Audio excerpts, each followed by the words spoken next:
Pinagaling ni Jesus ang isang paralitiko. Pagkalipas ng ilang araw, bumalik si Jesus sa Capernaum at kumalat ang balitang siya'y nasa bahay.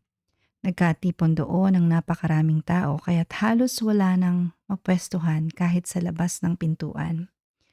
Habang nangangaral si Jesus, may dumating na 4 na taong may dalang isang paralitiko. Hindi nila mailapit ang paralitiko kay Jesus dahil sa dami ng tao.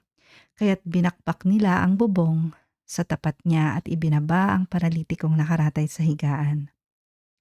Nang makita ni Jesus kung gaano kalaki ang kanilang pananampalataya, sinabi niya sa paralitiko, "Anak, pinatawad na ang mga kasalanan mo." May nakaupo roong ilang tagapagturo ng kautusan na nag-isip ng ganito. Bakit siya nagsasalita ng ganoon? Nilalapastangan niya ang Diyos. Hindi ba't ang Diyos lamang ang makakapagpatawad ng kasalanan? Alam ni Jesus ang kanilang iniisip, kaya't sinabi niya,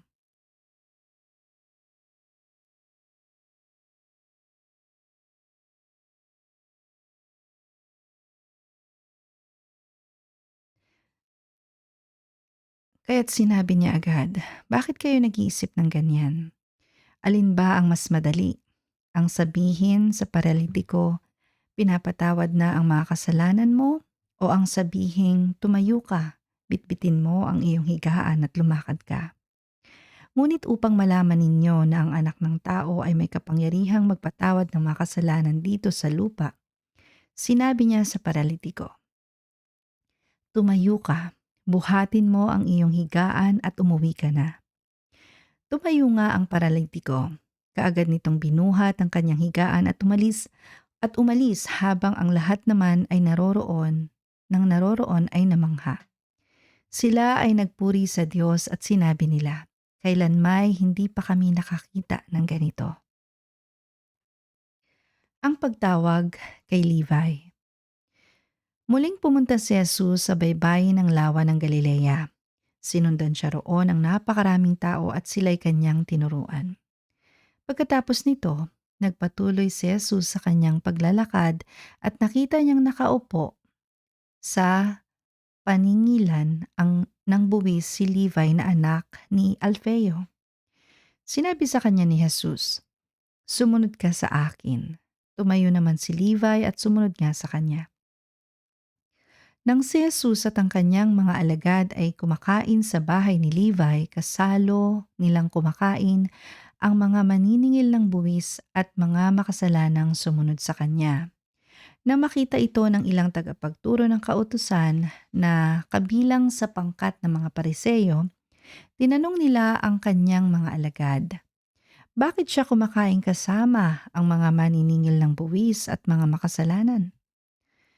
Narinig ito ni Jesus, kaya't siya ang sumagot.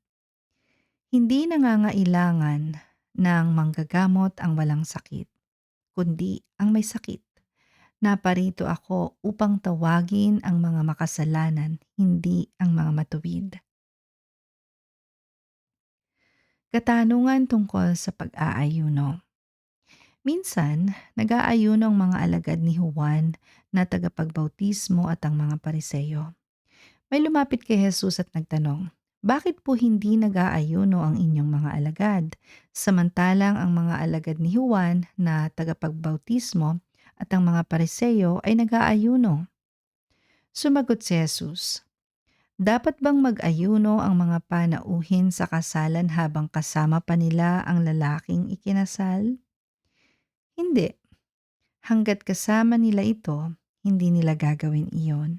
Ngunit darating ang araw na ilalayo ito sa kanila at saka pa lamang sila mag-aayuno. Walang nagtatagpi ng bagong tela sa isang lumang damit sapagkat kapag umurong ang bagong tela, mababatak ang tinagpian at lalong lalaki ang punit. Wala ring naglalagay ng bagong alak sa lumang sisidlang balat sapagkat papuputukin lamang ng alak ang sisidlang balat at kapwa masasayang ang alak at ang sisidlan. Sa halip, ang bagong alak ay inilalagay sa bagong sisidlang balat. Katanungan tungkol sa araw ng pamamahinga. Isang araw ng pamamahinga, naparaan si Jesus at ang kanyang mga alagad sa triguhan. Habang sila'y naglalakad, ang mga alagad ay pumitas ng uhay.